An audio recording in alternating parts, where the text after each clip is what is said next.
Courageous Conversations was launched in 2020 in the midst of the racial reckoning following the death of George Floyd, Regis Karpinski-Paquette, in order to have conversations around difficult and contentious issues that were happening and around which we needed to increase knowledge and awareness. So, for example, around systemic racism, around racial profiling, and around efforts to come to terms with what is to be done. We found two people who inspired these kinds of conversations historically and today, one of whom is Violet King, a Calgarian who became the first Black woman lawyer, and the other was Maya Angelou, the African-American author and poet who said that courage is the most important virtue because without courage, you cannot do anything else consistently.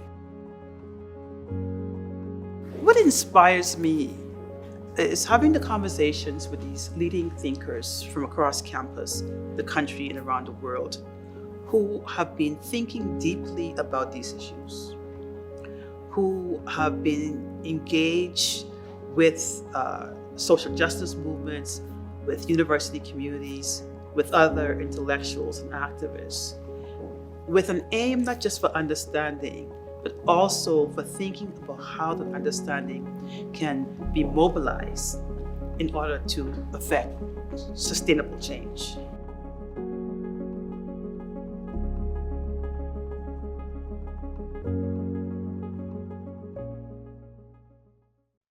Good afternoon and welcome.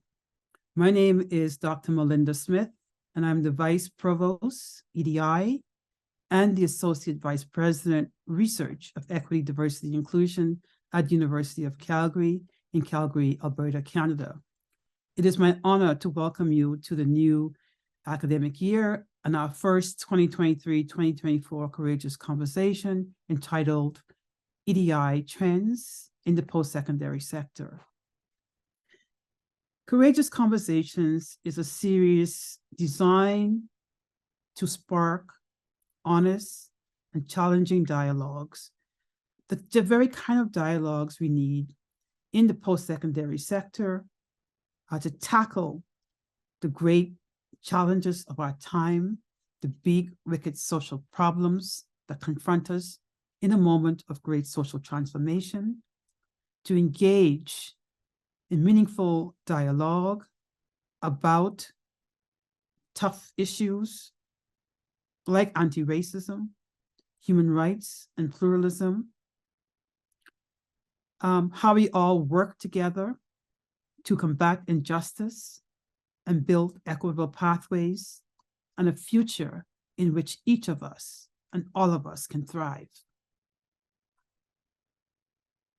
Before we begin, I would like to take this opportunity to acknowledge the traditional territories of the people of Treaty 7 region in southern Alberta, which includes the Blackfoot Confederacy, comprised of the Siksika, Pikunai, and Kainai First Nations, as well as the Tsuut'ina First Nation, and the Stoney Nakoda, including the Chiniki Bears Paw, and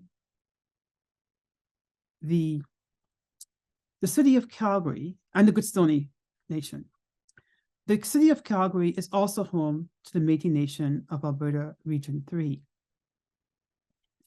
Today, I'm joined in this courageous conversation by three renowned counterparts from universities across Alberta, with the aim of discussing these equity, diversity, and inclusion trends, but also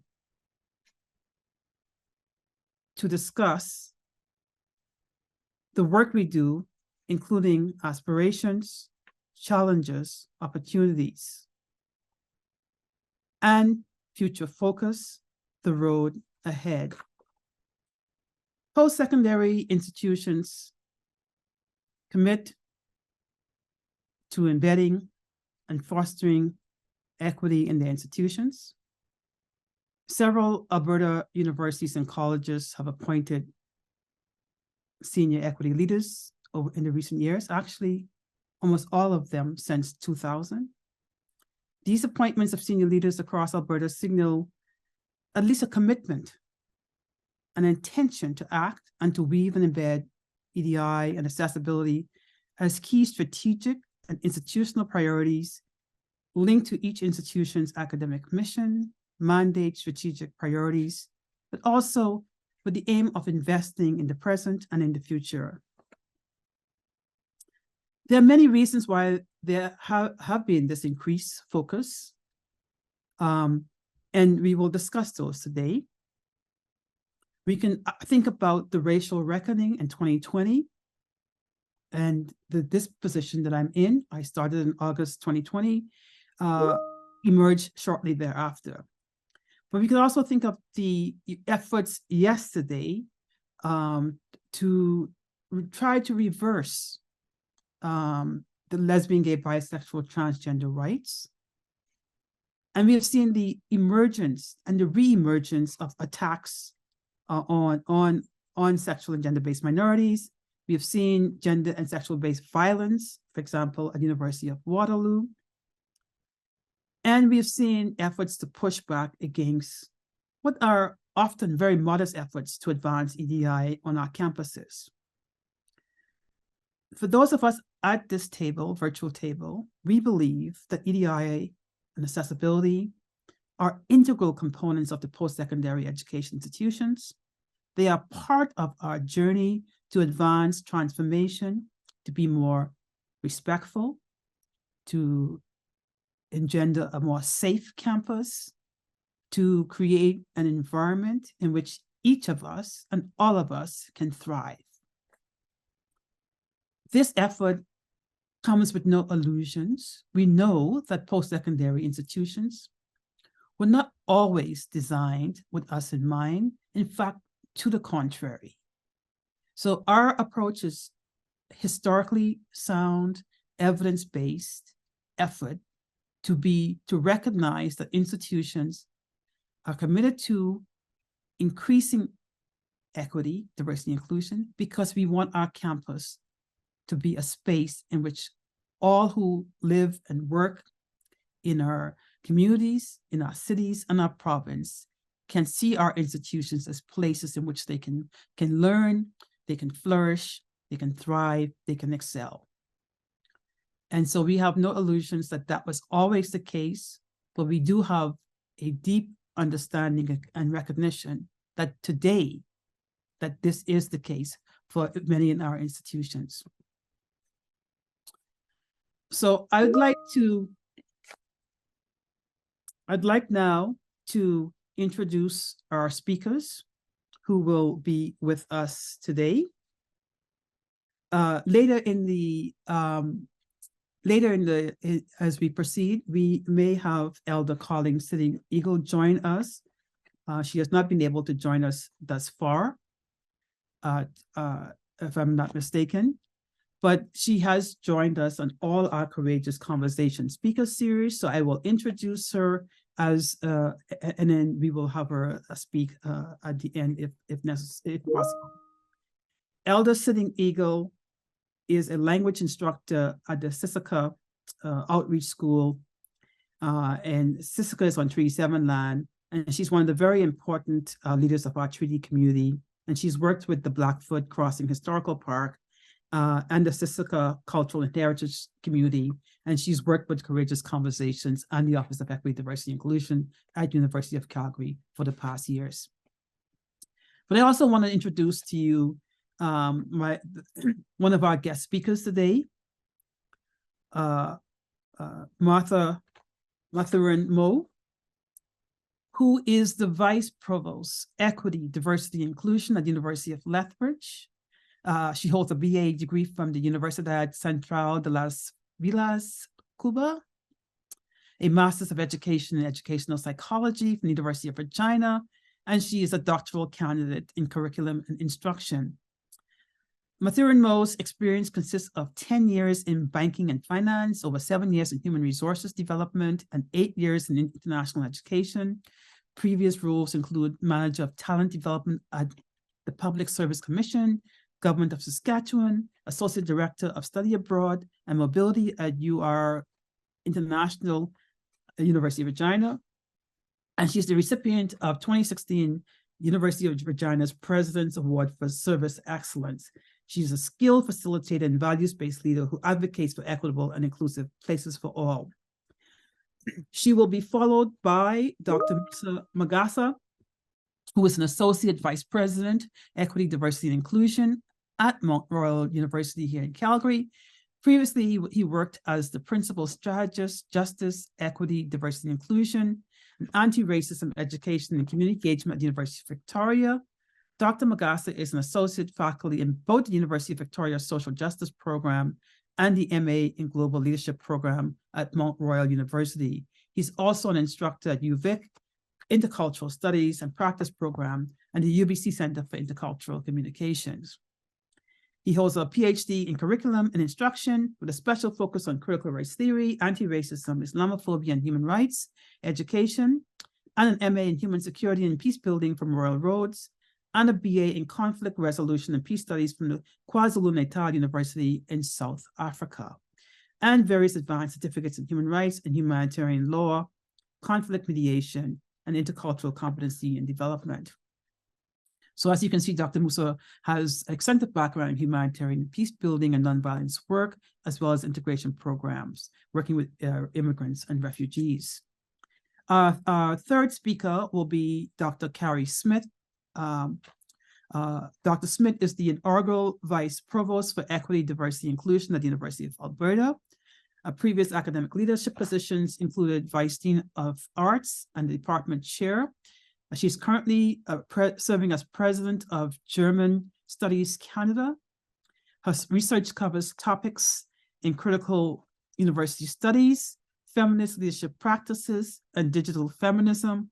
She's the author of 2 monographs, including the co-authored Awkward Politics, Technologies of Pop Culture Activism, and has co-edited 8 peer-reviewed essay collections, most recently Transverse Disciplines, Queer Feminist, Anti-Racist, and Decolonial Approaches to the University, and Indigenous and German Studies.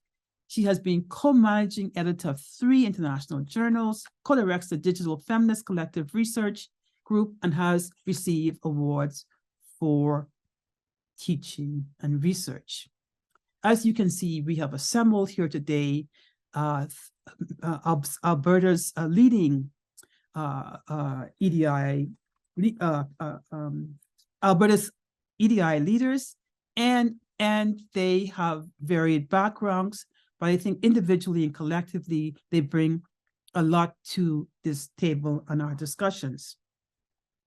So in this session, and I'm going to try to get through my remarks quickly so you can hear our speakers, we're going to take a deep and thoughtful dive into equity, diversity, inclusion trends and accessibility trends in the post-secondary sector.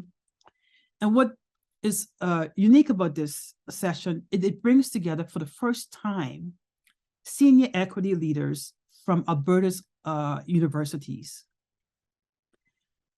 The topic is timely in Calgary, in Alberta, and across Canada, and I would say in the United States and around the world, because we are actually navigating uncertain times. We have been dealing with equity, diversity, inclusions since the mid to late 80s, when we brought in the Federal Contractors Program Employment Equity. Most of our institutions adopted this in 1987, 88, 89, and or more recently, and yet still in 2023, we are confronted with challenges we saw decades ago. So it raises this conundrum about the crossroad we are in, whether we're going to continue to try to move forward with advancing an inclusive university, or whether we are going to succumb to the backlash. And my view is our commitment is to make sure we can maintain the momentum and keep moving forward. I also want to just quickly note that in the coming next month, we will be hosting 2 other leadership opportunities around EDI at University of Calgary, and I will return to those later. Let me then make some preliminary comments. We want to think about trends. We want to think about innovations, and we want to think about opportunities to ignite change to create an institution for all of us. And so, that requires us to be nimble and to be engaged in confronting ever-changing landscape that we find ourselves in. So we're going to have candid conversations, courageous conversations, brave conversations. And we hope they will be helpful to those in Alberta and elsewhere in tackling with these trends and challenges. So let me begin by saying what I see as, I'm only going to go through 10 and go through them very quickly. The first trend I want to highlight is I've alluded to already. So the first slide, please. The next slide, please. Which is to say, since 2000, so that's the moment of great racial reckoning. And we can ask the question about whether that racial reckoning has come to a halt. And in fact, we are witnessing reversals and even or stalled. We have at least 5 equity leaders at UCalgary. 4 of them are here. Bow Valley has recently appointed a vice president equity. So I want to acknowledge her. We also note that the research review said if U15 and have a vice provost, associate vice president, and or VP research, 80% of them do. Only 3 don't.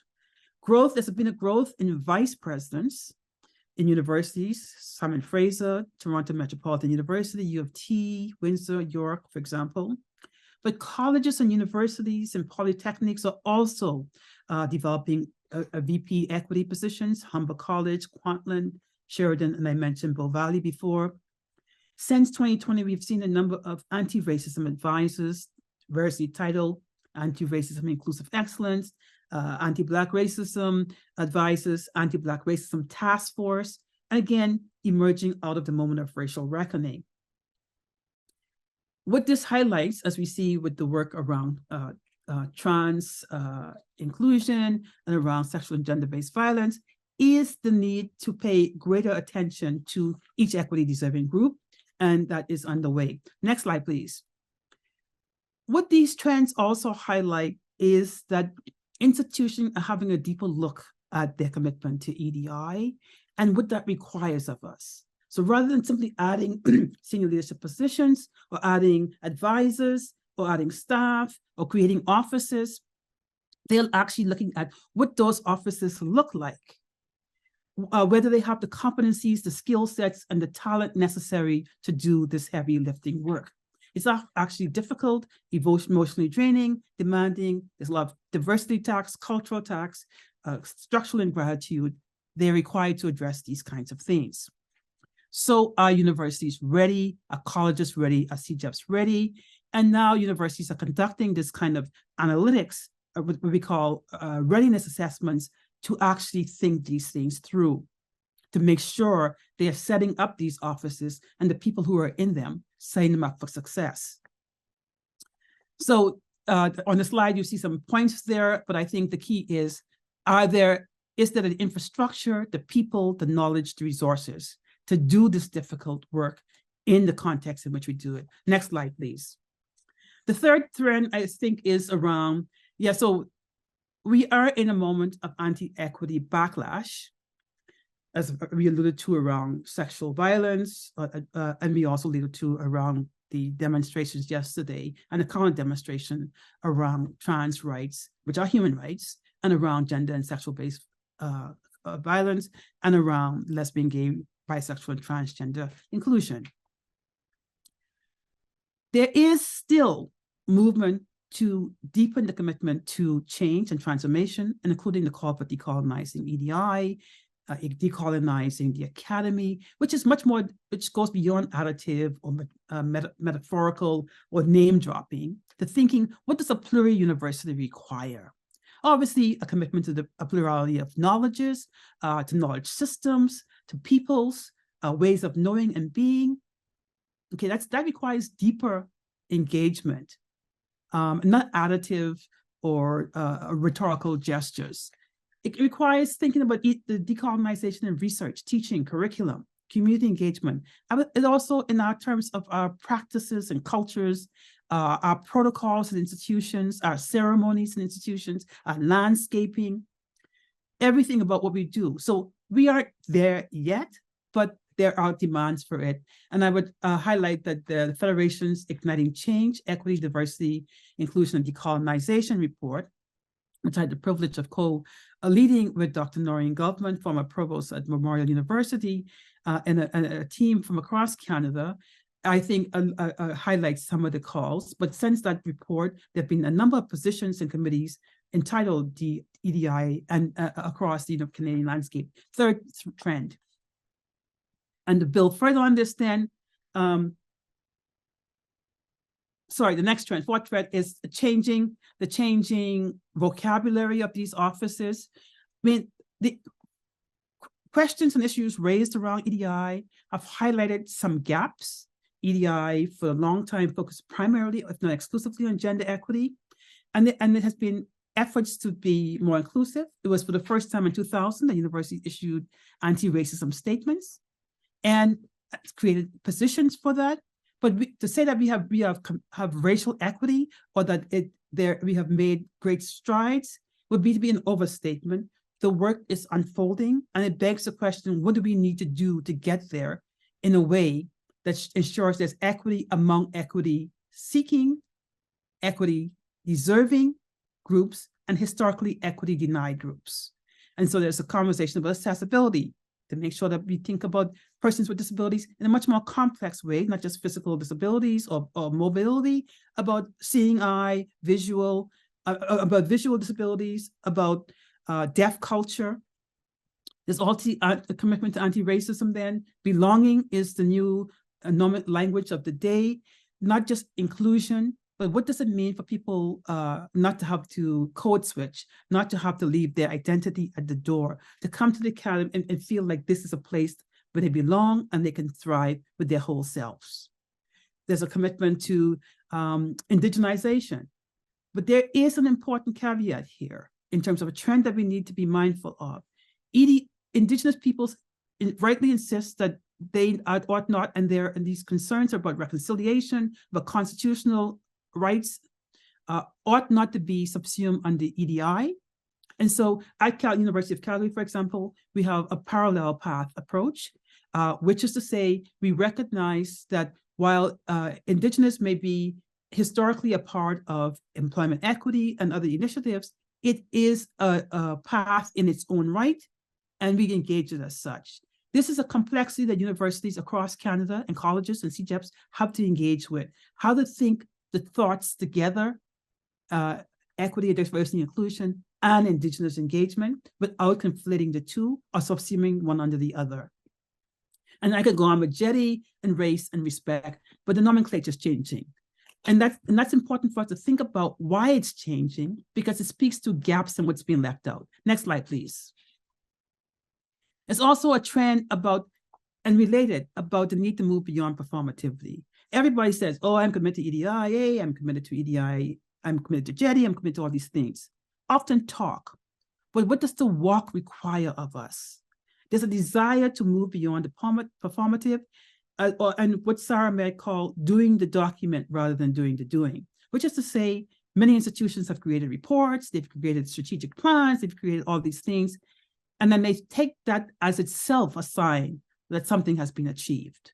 And my view is when we talk about data, one of the things we stress is that the data, the evidence, is necessary to say whether we have moved beyond the document to actually doing the doing, and the culture change and the transformative change are there.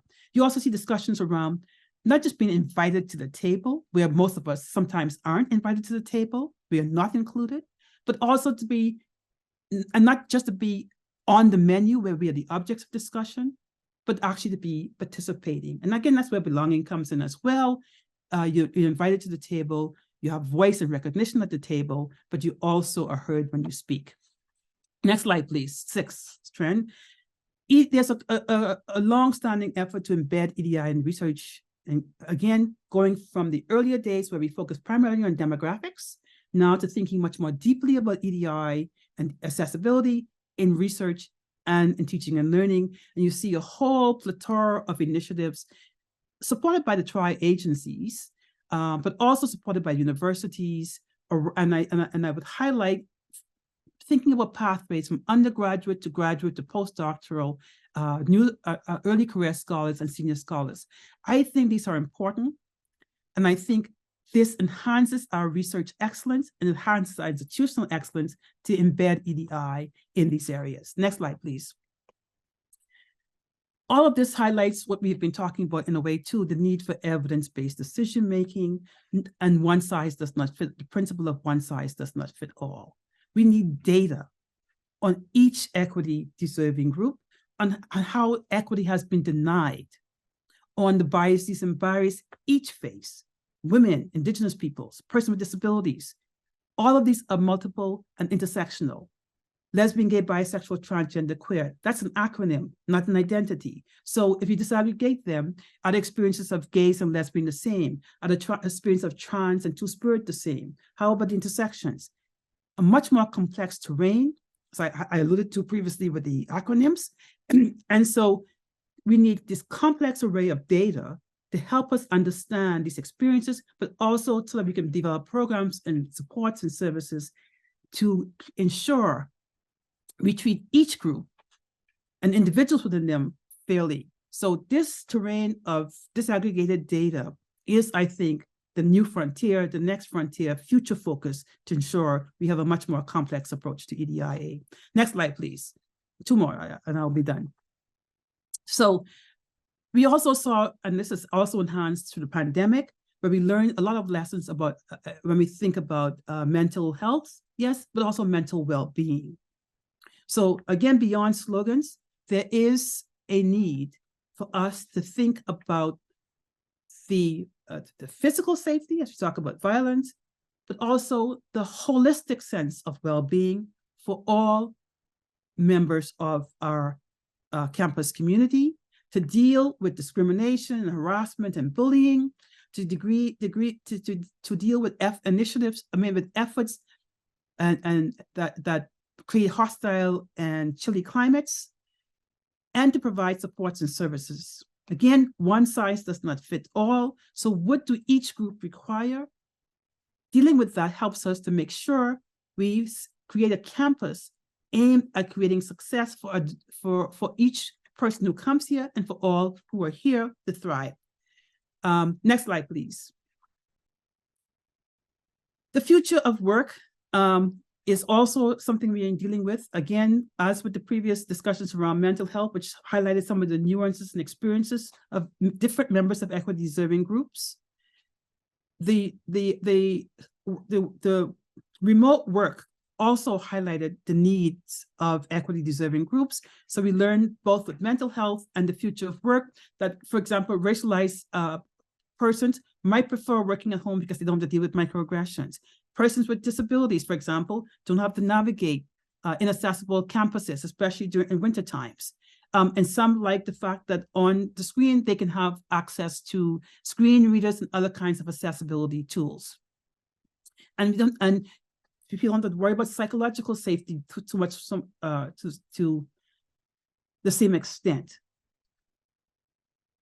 Yes, hybrid work, but also it requires us to be attentive to the fact that when members of diverse equity-seeking groups come to our campus, we ensure that we have done the work to make our campuses a welcoming, inclusive, safe, and a place for them to thrive. The final slide I want to end, you all know this. The elephant in the room is the context, difficult, challenging one that we are in, and why we actually need to be having brave and courageous conversations. We are faced with a challenge to equity, diversity, and inclusion. There are false claims that equity somehow undermines excellence. To the contrary, excellence is enhanced when each and every person from whatever background they can contribute to the institutions and can help institutional excellence. The two are not mutually exclusive. They are inextricably connected. We also faced in the United States in particular, let's name it, Florida, Texas. It is the reality with this claim that with this effort to ban books. This is not the medieval period. This is now. They defund libraries because of certain kinds of books in them. There's a pushback against efforts to deal with racism, calling anti-racism anti-white. There's a push against immigrants, calling anti-immigrants anti-white, and calling immigration the great replacement. These are serious challenges which all institutions must combat. And we who work in EDI may become a lightning rod for them, but we must resist, and we must bring evidence and research and knowledge to the table to ensure that these mythologies and also false claims are combated in a way that allows us to continue to do our work and to ensure that our campuses remain open, welcoming, inclusive, big tents, where all who live and work and research and teach can thrive. Thank you very much. Now I'll turn the floor over to my colleague from University of Lethbridge. Thank you, Malinda. Thank you for getting us started off in a very good way. I'm just waiting for my slides to be added onto the screen. So Malinda has raised some really critical points in regards to what are those trends that are we seeing in post-secondary institutions in Alberta. And I thought for my presentation today, I wanted to take a really clear snapshot of what the realities of what I navigate in the southern part of Alberta. So to help guide me with today's presentation, if I could move to the next slide, please. I've wanted to give a brief overview and introduction of how my role came to be. And I will talk a little bit about EDI at the University of Lethbridge, or Blackfoot name in NISCUM. And I've actually pulled out 3 critical trends that I'm paying very close attention that is really unique to our unique challenges here in Southern Alberta. Before I begin today, it's really important that I position myself that I'm speaking to you today as an immigrant settler on the traditional lands of the Blackfoot Confederacy. My Blackfoot name is Akasamoto, meaning the one who's arrived a long time ago, that I was blessed with by our elder Francis First Charter. I do not take for granted the deep responsibility that comes with being a careful steward of this land upon which I live, work, and play.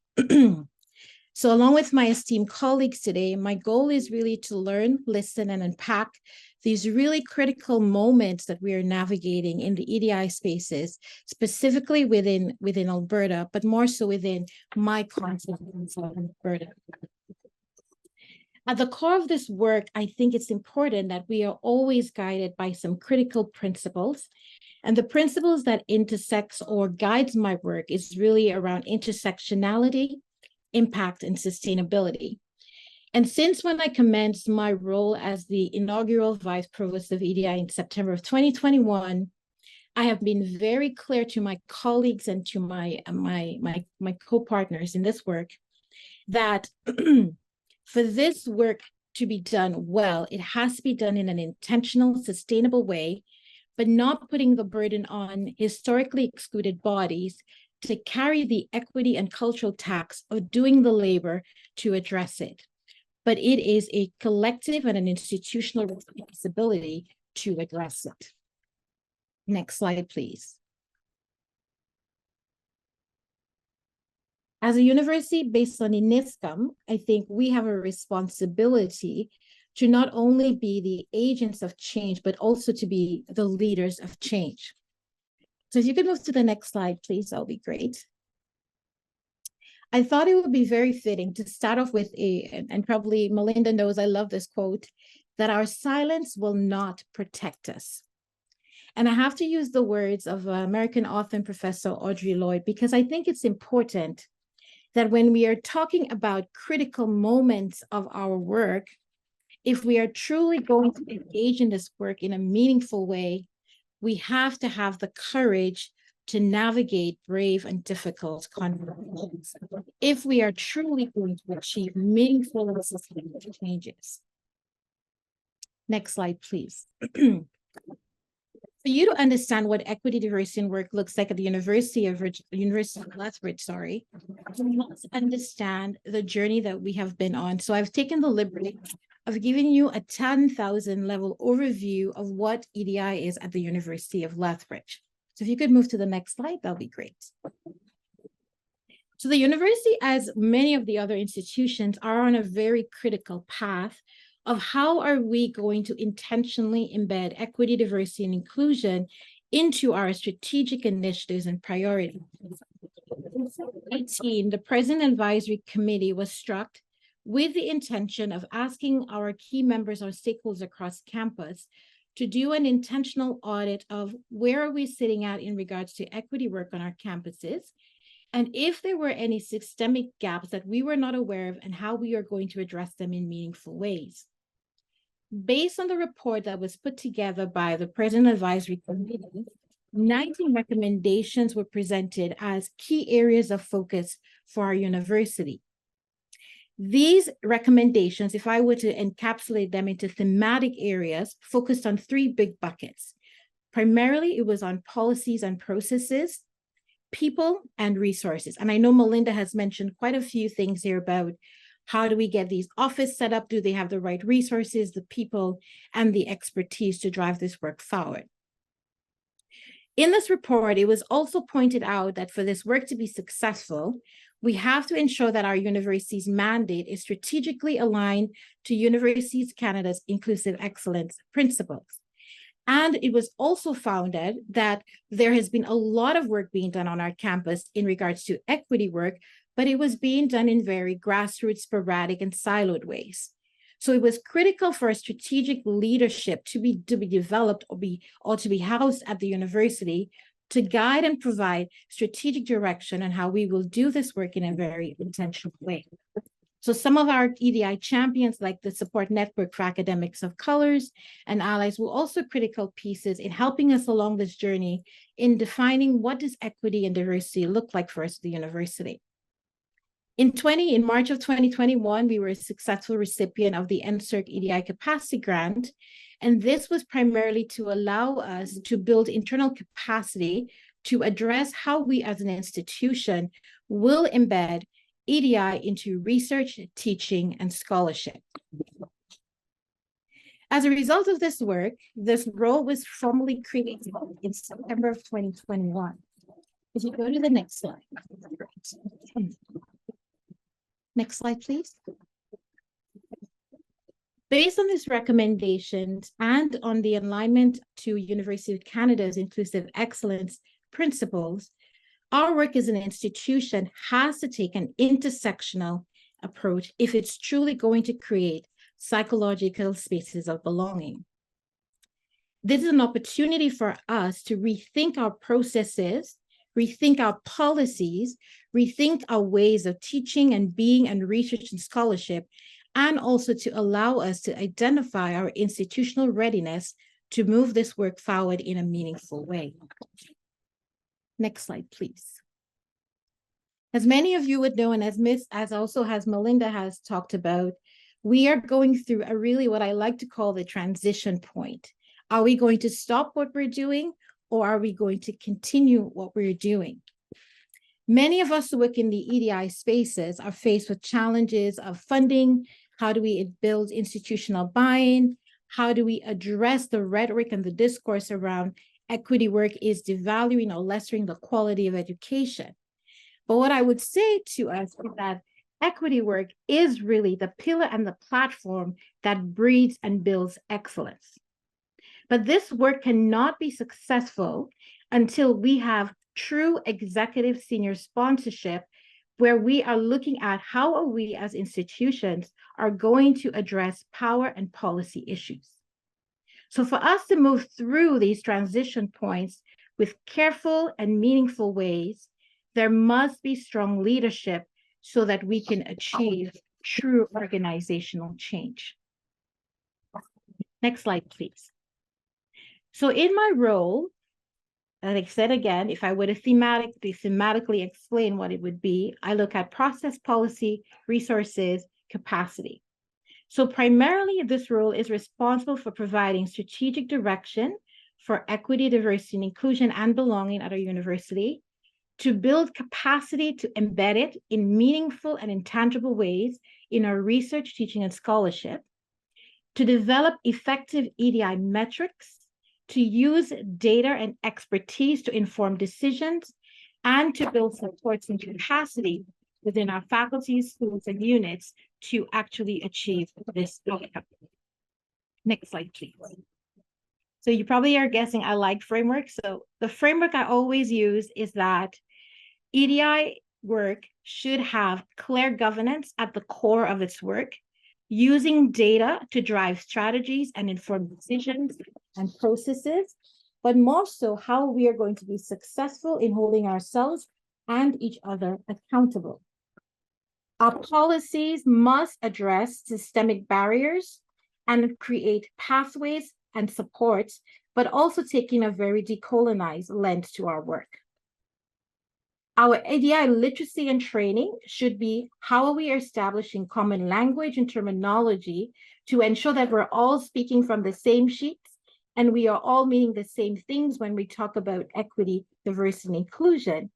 But most importantly, that there needs to be a common understanding about why is this important and what is the role as post-secondary institutions we need to take in making these changes.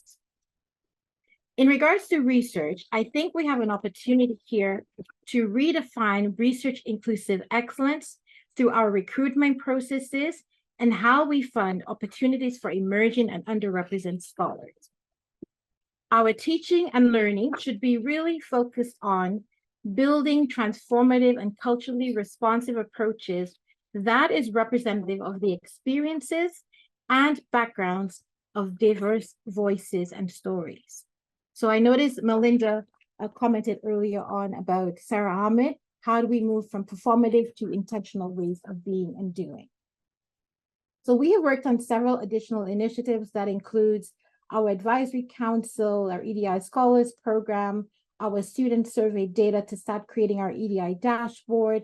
We've also looked at our recruitment and hiring processes to help us think through in very intentional ways, how are we going to address these issues on our campus.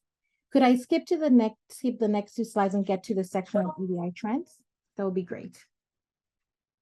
So in looking at the work here in Southern Alberta, the three trends that I've paid particular attention to, and I'm still learning through, is the rapid changes in our student demographics and the student needs. How are we looking at accessibility and affordability as a re-examination of admissions processes? And the thirdly, using my HR hat, how are we addressing the ongoing war on talent? So if we could move to the next slide. So when I think about the changing student demographics, it's not only about rethinking who those students are, but what are the students' needs? What are the diverse needs that we need to be addressing and supports that we need to be putting in place for these students? How are we diversifying our curriculum and our approaches to teaching and learning? How are we addressing housing and food insecurity issues with the increased cost of living? But also we're seeing a shift of students who are now student parents. We're seeing a lot of our Indigenous students coming to campus. So for example, at the moment, 14.8% of our student enrollment is international students. So how are we as an institution proactively creating the spaces for belonging to address those ongoing shifts within our student demographic? The second trend that I want to talk about is how are we rethinking our admissions and retention processes? So it's not only about recruiting the students, but ensuring that there are no systemic barriers preventing them to access our universities. We need to know who's getting in and who is not. We need to know if we need to be thinking through student pathways, how are we creating opportunities for funding and scholarship, but most importantly, how are they doing in the program and how quickly they are moving through the program and graduating out of that. The final trend that I want to talk quickly about, the next slide, please, is what I call the war on talent. I have become very interested in understanding our recruitment processes within post-secondary institutions to really critically think about how are we attracting talent to our campus, but is this talent representative of the communities that we are serving or that we are part of? So it's a rethinking and a reshifting of seeing hiring as an integrated process, not only just to attract, but how do we attract, we recruit, we retain, we grow, and create opportunities for growth within the institutions. I think as institutions, we have an opportunity to rethink the traditional approaches of hiring and focus on creating a learner or a recruiter experience for our new employees that are coming to our organization. We have a deep responsibility as leaders in this space to seriously think through and address issues and the importance of reclaiming traditional ways of hiring and creating opportunities for creating employee value proposition. We don't have to put people through the really intense processes to make sure that we're going to get the best talent. We need to be able to explain to our scholars, our staff and students that this is a place that you can feel safe, you could feel welcome, you could be seen and feel valued. But I also think we have a responsibility to do this work ethically without inflicting or creating harm for our students, staff, and faculty. So I'm going to stop here, and I certainly welcome your questions later on. Thank you so much.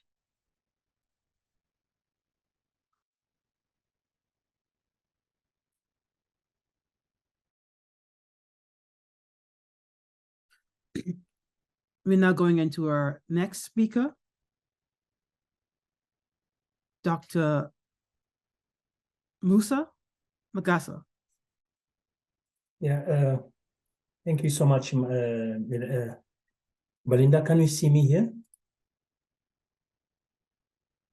Your slides are up. Yes, we can see you. Excellent. So good afternoon, everyone. And thank you so much for all those people all over Canada and Alberta who have attended this, this session. I'm happy that we call it Courageous Conversation. Here at Mount Royal University, where I stand, we call it Conversations That Matters. And as we see, it is the same mindset in terms of we need this conversation. We need them because they matter, because we need to be courageous also to say and share what really matters to us. And as previous speakers have said, this conversation around EDI, equity, diversity, inclusion, and their intersection matter. They matter so much for me that I will say EDI is a gift that we give to each other just because we are human beings. I challenge oftentimes when people say EDI, oh, we're going to help, you know, folks who don't have access. I say to them, well, we all don't have all the access and all the equity we need. So EDI is not just for the black guy out there, it is for all of us as human beings. So that's what I want to start talking about EDI and the trends. I come from Mount Royal University, as I say, and my role here is to support the institution, you know, strategically and operationally, advise the president and other leaders. It is to collaborate with key university stakeholders to implement EDI and the strategies. It is also to develop and help develop the institutional EDI strategy, as well as to advise on current and future organizational structure, programs, and policies that EDI can help support. My role also includes to support systemic change with specific focus on embedding EDI. But hey, let me stop here and say intersectional EDI, and I will say why later. It's also to support the leadership and to create committees like the President EDI Committee and support that committee that facilitates some of this conversation laterally and vertically in the institution. It is to contribute to create a learning and working environment and to be able to integrate EDI, anti-racism, and anti-oppression initiative in our work. Here, we are starting to talk about courageous conversation because we know these are conversations oftentimes that many folks these days try to avoid, the word anti-racism or anti-oppression. But I'm saying these are conversations at Mount Royal University that we are taking on and not scared to explore those conversations. It is also about communication, but I will come back to this later. I work at the Office of Equity, Diversity, and Inclusion. It is a new office because I just started my work in May, end of May 2022. So it has been just 1 year and few months. And the goal of the office is to implement the university's commitment to equity, diversity, and inclusion through comprehensive EDI strategies, processes, and evidence-based policies, practices, and programs. The office also attempts to foster a campus where people will never doubt that they can belong, that they can freely share their perspective and experience and participate in both our social and academic community. So in a nutshell, our office tries to serve as a centralized resource and a support to the institutions. So for today's talk, I will be covering a lot of things that already the other speakers have covered. But to say about this, I think I will just go and dive in. First and foremost for me, and what we're doing here at Mount Royal University is to be sure that we outline clearly the principle of EDI, its values, and a clear framework for our community members to understand. I know that Martha has shown this framework. What I will add to this framework is that this is intersectional. We can't do EDI by separating this element. We look at them separately, but we need to get them to be interconnected. I want to add to that framework that we need to think about accessibility when we talk about EDI. It is also important for us to think about intercultural communication and cultural competency when we refer to diversity. Otherwise, we will miss the point. And I say that because I have come across leaders in this field around Canada who have started to talk about EDI and wanting to do EDI without looking at the cultural piece associated with EDI.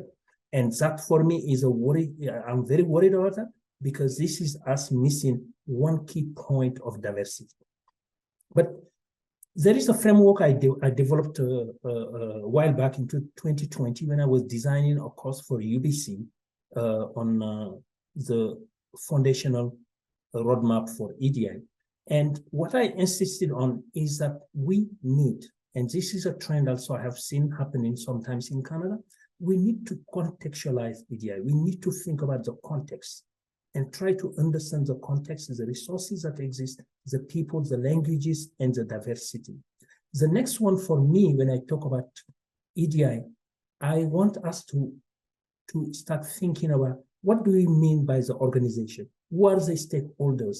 Because oftentimes we think that focusing only on equity deserving people will solve the problem. As I say, EDI should be for everyone, and everyone should realize that they have a say, but they have an ethical responsibility to be part of this work. So the demographic data, knowing our community, is critical. The next one is to look at our organization's strategic plan.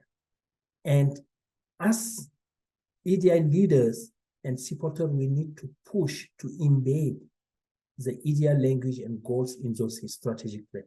At MRU, this is what we have done in our new strategic plan. Goal number 4, we have it clear that say MRU should embed EDI, intersectional equity, diversity, and inclusion in the strategic plan, as well as indigenization and their intersection. So this is a trend and it is a recommendation I want to make. The next one in my course, what I apply to my work is also to look at the organizational EDI engagement, whether the institution is engaged, how they are engaged, what is the commitment? Is it something that is tokenized or is it something that is not? And here, definitely at Mount Royal University, I think we are making big progress in terms of leadership engagement in our strategy. But the next piece is also to talk about communication when we're talking about EDI. And the last one is to talk about implementation and the assessment of where we're going, have we achieved our goals, and if we're not going there, why? So when I say contextualizing EDI, it is first and foremost, and in my practice, it is to start with the basic. And the basic is the language. It is to have and to develop a common understanding about what is EDI. So education is critical. As Nelson Mandela said, education is the most powerful weapon you can use to change the world. And our world, I will say, because we start the change with ourselves, as Ganji reminded us. So contextualizing, having language, terminology, defining this, bringing them and making this to become the common practice and understanding. What I say here is that EDI talk should take out the academic rhetoric.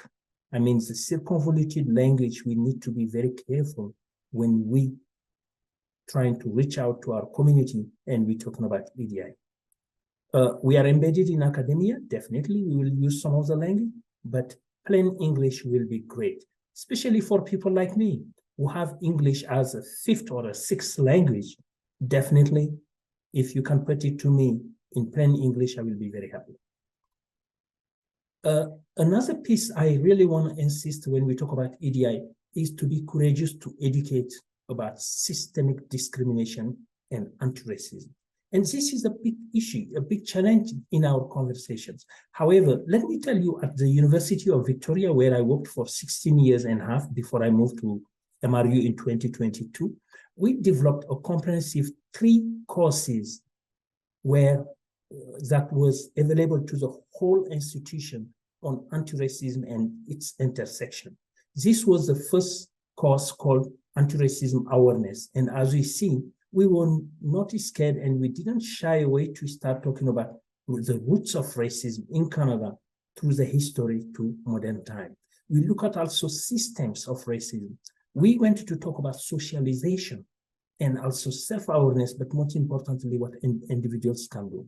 So I hope this can be a trend to continue for the next page of our EDI work in Canada. So the other piece I would like to say is intersectionality. And I do think it is very important for us to acknowledge that. Dr. Malinda Smith was just talking earlier on about what happened yesterday and the different trends to silence EDI around this country.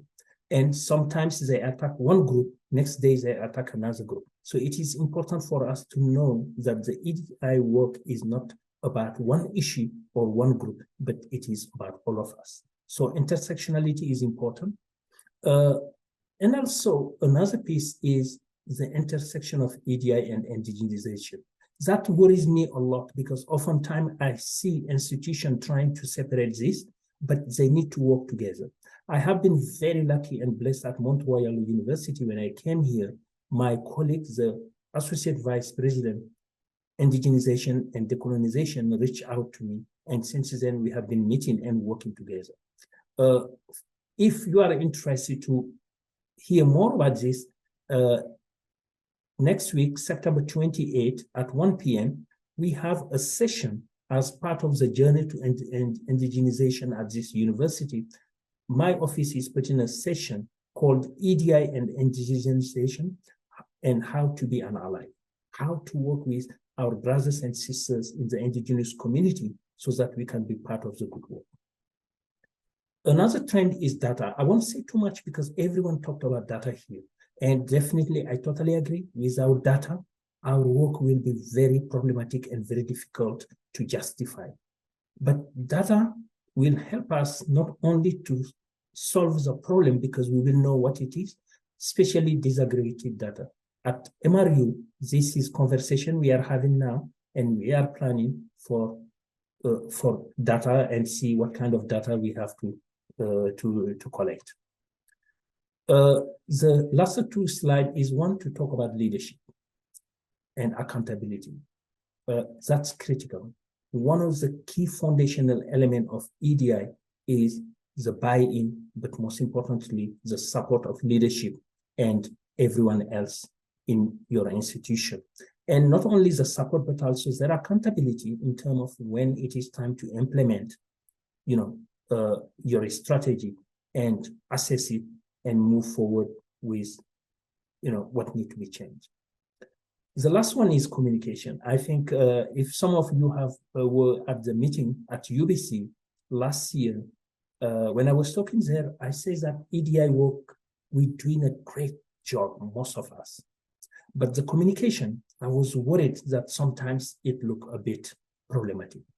We need to be able to tell our story in a better way, with better words. We need to tell our story in different colors, in different sound. We need to report our EDI work not only with text, but with movies, with dancing, with sound. And we need to really be able to do that, not at the end of our academic year, but we need to do it as we go. So that's one last thing I want to say. And I think the last piece, I really want to come back and remind all of us again, because I put all these words that say thank you, gracias, merci, obrigado. What I mean by that is that all of us, we should thank ourselves that we are part of a wonderful time of the world, which is today. And that change, which is the only thing that is permanent, is something at our reach, and we can be part of that change, not because we're doing it for other people, but just because EDI is for all of us, and we can make that change happen in our lifetime. Thank you. Thank you very much, Dr. Magassa. We will now turn to Dr. Carrie Smith, a colleague at the University of Alberta, who will provide a third and final presentation. Thank you so much. And thank you, everyone. That was absolutely beautiful. And I really appreciate my colleagues here. And I am excited to sort of round up the end here. So my name is Dr. Carrie Smith. My pronouns are she, her, and I am a queer, disabled, white, cisgendered woman and immigrant settler, scholar, and administrator. I am honored to live, work, and raise my children on Treaty 6 territory in Amisquachi, Waskahigan, or what is now known as Edmonton. I am currently serving as Vice Provost, Equity, Diversity, and Inclusion at the University of Alberta. And as you heard, I'm also a professor of German Studies and Digital Feminism in the Faculty of Arts. I began this inaugural role on November 15th, 2023, so just about 10 months ago. And wow, it's been a long and a short 10 months, I have to say. This position, however, of course, builds on a long lineage of equity work, both institutional and activist at the University of Alberta, not the very least on the work of my colleague and fellow Smith, who started us off here, Dr. Malinda Smith, who occupied a position as Provost Fellow in the years leading up to the pandemic here. The role was established in particular in what I like to say is a three-part context, some of which we already heard at the outset, which is that increased social and political activism and public literacy starting in 2020 and onward with the murder of George Floyd and other actions associated with the pandemic. But there are two other contexts that I'd like to name for the University of Alberta. And that is the mandate, I would say, that was given here at this institution to advance equity, diversity, and inclusion work in all areas of the institution by the U of A EDI strategic plan, which was launched in February 2019.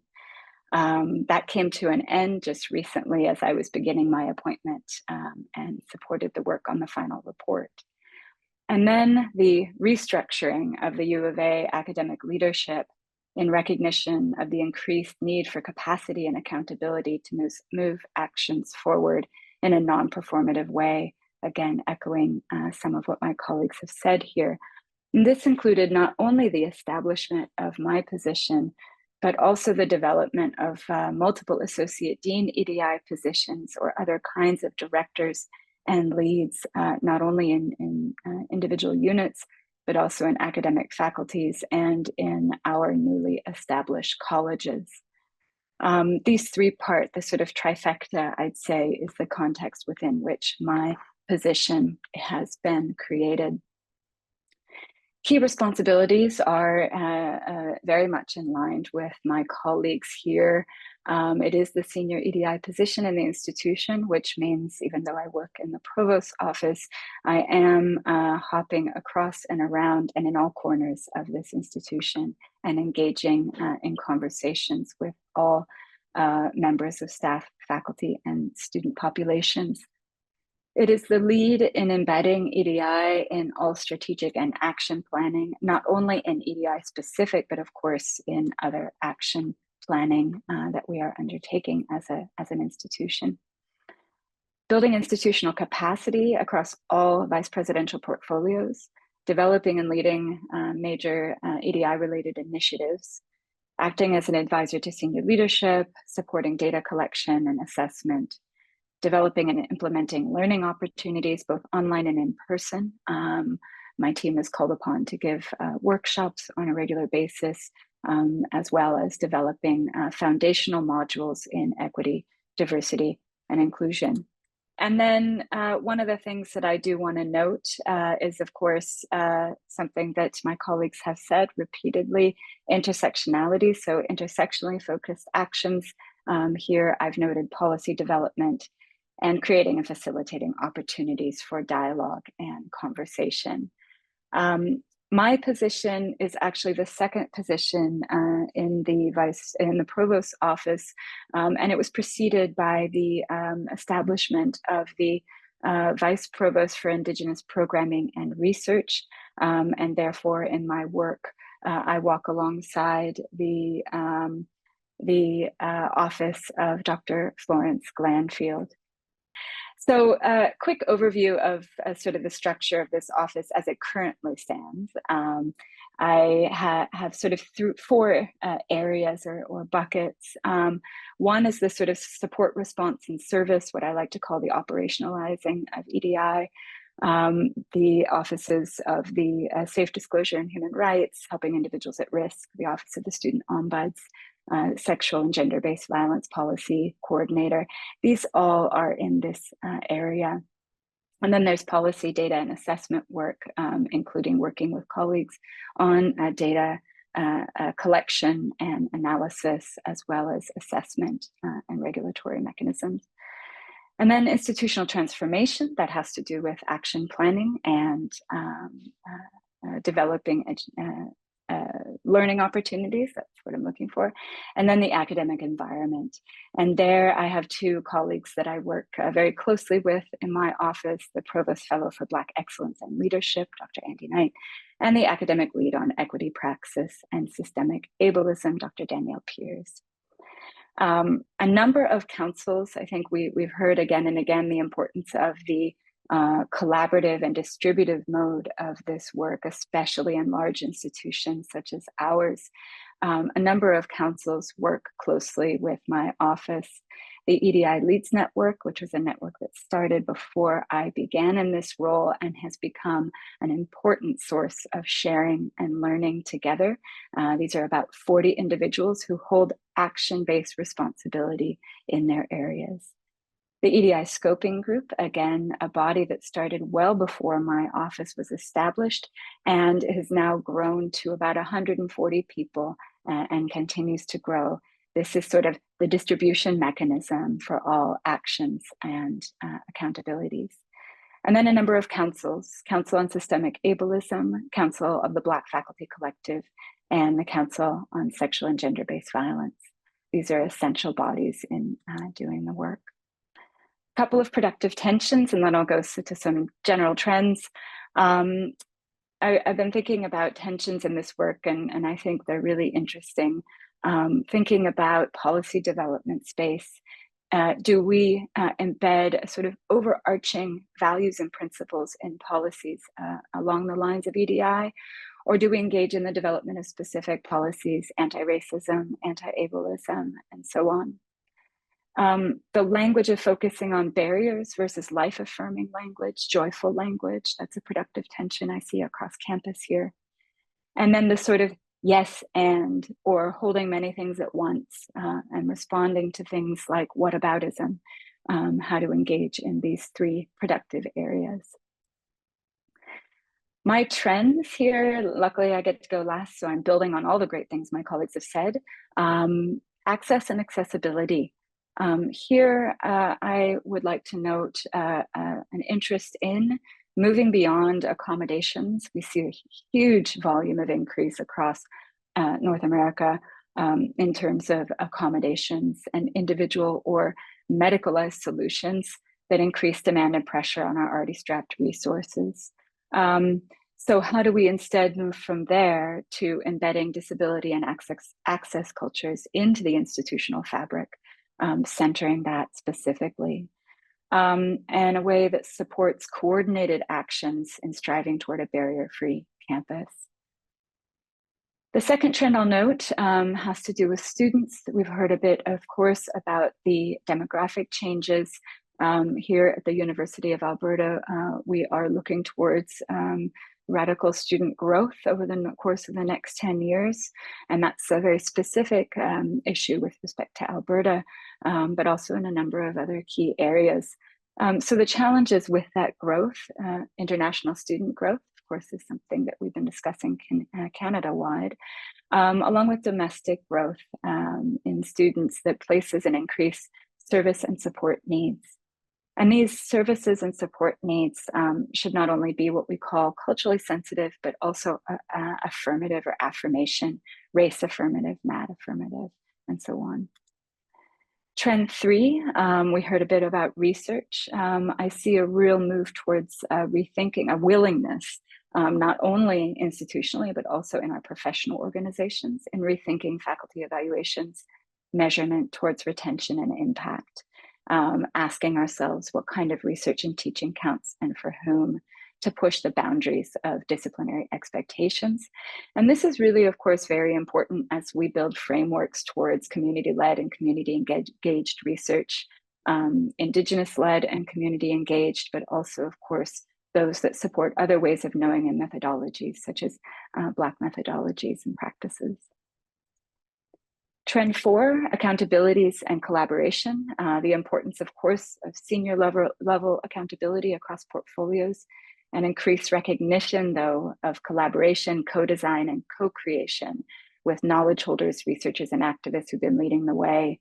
I think that co-creation with knowledge holders is really central, centering those most impacted. And then, of course, leveraging these tensions for distributed accountability. We talk a lot in my groups and spheres about coordinating, not centralizing, and I think that's really essential. Trend 5, shifting from initiatives to what we do. So thinking not only about strategic direction, but embedding EDI into all processes so that it becomes not something one does in addition to, but rather what one does. This we're working on at the U of A by developing an integrated action plans towards a sustainable equity and justice ecology or ecosystem. And then finally, we heard a little bit about mental health, of course, safety, cultural safety, psychological safety. Here I see a trend and recognition of embedding equity practices in that space of safety and security, and an increased awareness of how this work needs to be done alongside transformative practices that are centered on equity and belonging. Thanks. Thank you very much, Dr. Carrie Smith. And thank you to all three speakers. We now have time for questions, and it's abbreviated time, but hopefully we can get a few good ones in. I want to start by some of the questions that were in the, if our speakers can turn their cameras on, I want to start with some of the questions that were in the Q&A section, and encourage other people to share their questions as well. I mean, there were some people who wanted to speak more, since there was discussions about intersectionality, about the question of ageism and how that relates to the discussions we were having, and especially to the frameworks that people were setting up. And so, of course, I know you can all speak to this, but basically we know that equity deserving groups, and Moussa, you alluded to this, 5 groups often, sometimes 4 people focus on 4, but that's always the language is not including but not limited to. And so there's a reason why we focus on those groups, because they have been marginalized. But then how would you think about those not limited to groups, including the ways of ageism intersect? The second question I'll give you very quickly relates to the role of language.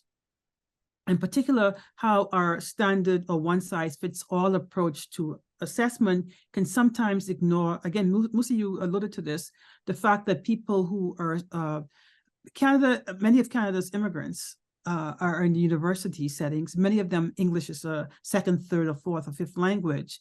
Mm-hmm. But if there's a one-size-fits-all approach, that ignores the time it takes to write and to think through in English, and whether that should be a consideration, and if so, how it could be a consideration in thinking about equity. But I invite you all to take a slice at this, how you feel, and bring in other issues as you think fit. So let's just start with Martha, Carrie, and Moussa.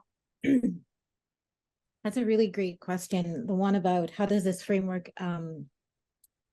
encompasses ageism. And I go to the point when we talk about intersectionality, we are not one identity. We are multiplicity of layers. So I don't think in any way the framework excludes looking at ageism. I think we cannot just say someone is a particular age and that's the only thing. I think we have to be able to look at it in a critical way of how, when we're thinking about equity, we're looking at all the different layers of or the diversity dimensions that each individual navigates, and how our response as institutions with an academic mission of creating scholarship and changing the discourse, we have a responsibility to all groups. So the intention is not about narrowing it and focusing. We know the Employment Equity Act does focus on specific equity groups, but if our work is truly going to be sustainable, we have to be able to broaden it, but making sure that we are looking at it intersectionally and with an intentional impact would be how I would respond to it. So I don't know, that's just my initial thoughts.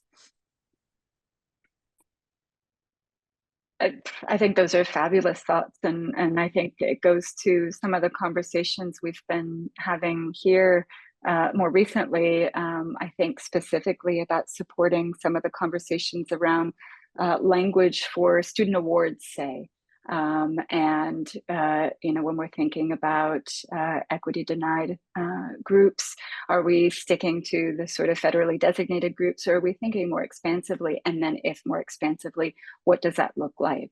So ageism is one piece. We were recently sort of struggling through first generation learners, for example. So I think for me, when I think about, this is very important. We do this work for everyone. For me, what I often think about is the importance of, thinking about the focus on a particular group will benefit more than that group, right? That is that sort of combating the concern about whataboutism that cannot derail the work. And striving towards a barrier-free campus, as in barrier-free for all, does mean focusing in on key aspects and priorities that will, of course, have a trickle out, a reverberation effect to, of course, more than one area of thought. Yeah, Malinda, thank you so much. I was smiling for this question, because for someone like me who is coming from a culture where until recently, and unless you have 40-year-old, you can't speak in the village council. And I fought all my life to have a voice. So definitely age is something I know, the impact of age. And it has been clear in my work that ageism needs to be rolled out of EDI work. We need to also include ageism. And last semester, I was approached by a professor here at the university asking me, what is the intersection between EDI and ageism? And the conversation led us for me to come to their symposium on ageism and talk about EDI and ageism. Because I do think when we talk about intersectionality, and Martha, as we say, if we want to be true to ourselves, we need to look at all the isms and include them. And also even the new ones we don't know yet, we need to lend them an ear. Talking about language, I think my answer will be, as one of my colleagues say, when we were dealing with the inclusive washroom and trying to establish inclusive washroom at MRU, and some people told me that issue has been going for 40 years. And when I heard from different groups, I just organized a meeting and say we only have 1 hour. And get everyone to share. And in 1 hour, we were able to fix it. And one of my colleagues saying at the onset and say, this issue looks very complex, but please let's not make it complicated. So I will say the language, the issue of language, we can make it less complicated by just realizing that we need to come up with ways to include all our community. International English students, they still want to learn the perfect English, but there is no perfect English. So we need to just boil down our language.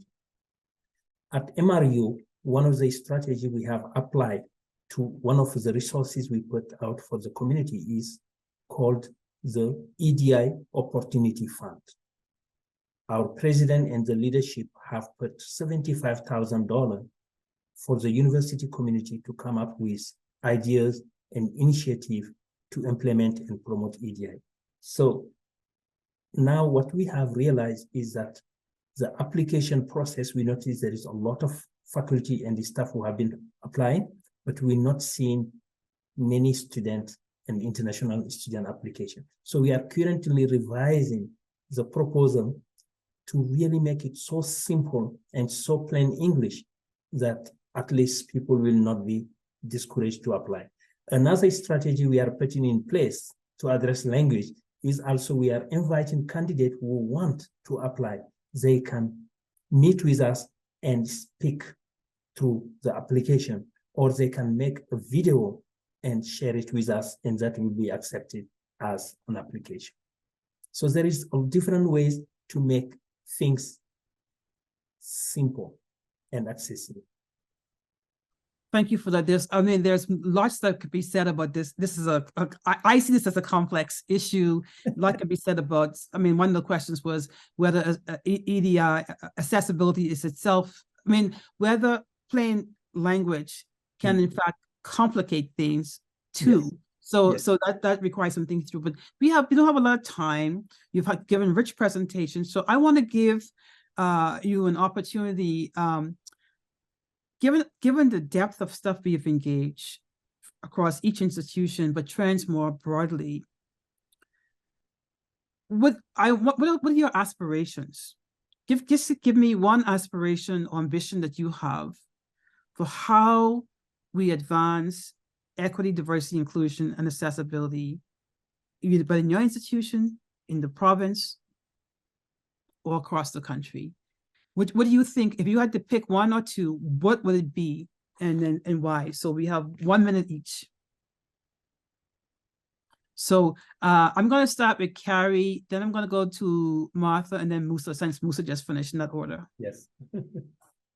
Thank you. I was going to say not it.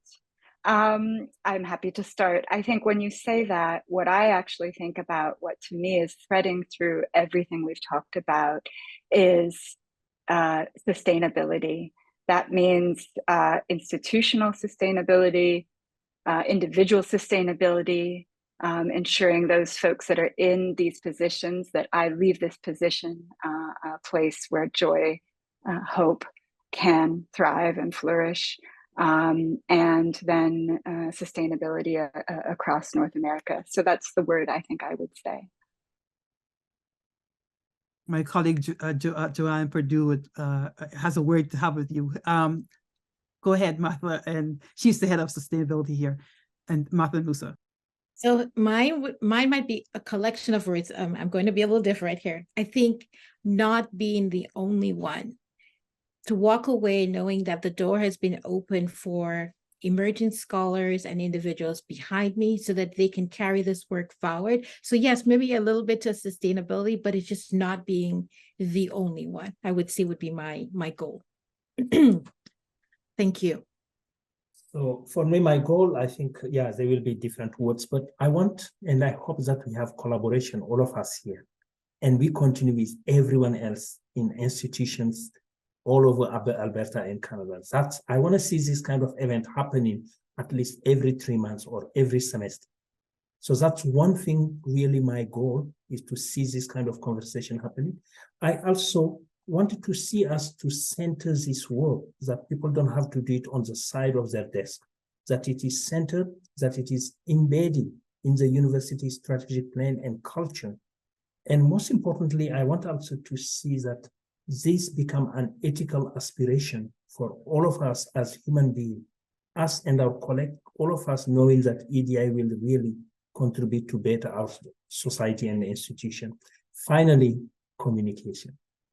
I hope that we have the courage to communicate and that we will understand that we need to communicate because this matters, this conversation matters for all of us, and especially for our society and the world we live in today, and which is taking us in a direction that we all know is not the best. Thank you. Well, obviously this is too short. I am deeply grateful to each of you for your last words of wisdom, but for the wisdom that you wove throughout. And all I can say to the participants, the hundreds of participants who were on this webinar, is that the video will be available, and with it we will share some of the questions too, including the ones we weren't able to get to. But I actually think the questions that remain highlight the extent to which these are issues of profound interest to members of our campus community here in Alberta and across the country and North America and worldwide. I want to just wrap up by saying this about Alberta. When people always say to me about Alberta, and I say to them, remember, this is the place unevenly where women became persons. Yes, the women who advocated that were committed to eugenics, and they were not anti-racist. So that's about a win and work to be done. It is the place where we had the first Jewish day school, first mosque, and also Sikhs have been here over 100 years. It has had religious pluralism for as long as the province existed. It is the place where we had the first Black woman lawyer and first Calgary and the first Canadian-born Black judge, Edmonton. This has been a place, and it is the largest population of South Asian and Filipino. This is a place that is Canada's third most diverse city, and Edmonton is the fourth, but all of our cities, including Lethbridge, Medicine Hat, are very diverse.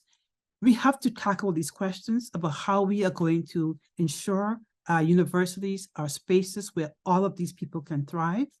We are also the first country that had a survey on trans. We need to make sure our universities are places where we continue to be in the forefront of advancing equity and human rights. That is not the work of us as senior leaders alone. It requires our entire leadership of our universities, but it requires the campuses. And I think that message has been clear. If this work is to continue to be embedded across all of the systems and structures and cultures, but also, as Carrie Smith highlighted, if it's going to be sustained. So I want to thank you all. I want to say to you all that the video will be available, including other resources provided by the speakers on our website. And we will be able to share this with you, all who have registered, in an email to come out. So thank you for your wisdom. Thank you for your openness, and to all the participants who joined us. And I wish you all a good day wherever you are. Please go to Courageous Conversation Speaker Series website, ucalgary.ca/equity-, diversity-inclusion. Thank you for your willingness to participate. Have a good day. From Treaty 7 territories and the homeland of the Métis Nation, Region 3, it is a privilege to have hosted this webinar. Thank you.